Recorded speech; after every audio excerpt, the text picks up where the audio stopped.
Die Familie. Stellt sich erst die Frage, was können wir überhaupt mit Platt anfangen? Also, wie könnt mit Ole Lü schnacken und mit all die anderen auch. Wie könnt ihr mit Freunden ein Geheimsprach gut mocken oder andere Lü Platt beibringen, andere Lü uns Platt verkloren und wiesen, dass wir hier in uns Land zu Hus sind.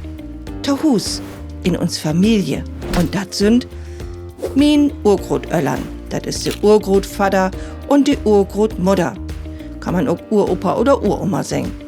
Dann sind das die Großöllern, Großvater und Großmutter oder Oma und Opa. Die Öllern habt wie auch, das sind Vater und Mutter.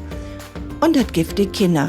Das Baby, das Lütte, das Lütje, die Söhn, die Jung, die Tochter, die Dehen oder Wicht. Dann habt wie Tanten, da gibt das Ole Wör as Möhm oder Medder. Oder die Onkel, das ist der Ohm, zum Beispiel Hans Ohm. Oder die Cousine, das ist die Braudertochter Wicht, Brauertochter. Oder die Cousin, das ist die Vetter, Braudersöhn, Brauersöhn, Süstersöhn, Schwestersöhn, das gibt so viele Namen dafür. Dann gibt es die Husstäter, die bei uns mitlebt.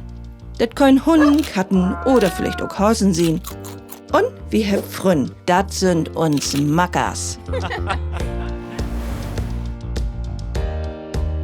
Die Familie hat den GTS-Kurs Platt in der 5. Klasse von der Regionalschule Rudolf Tarnow in Beutzenburg vorstellt.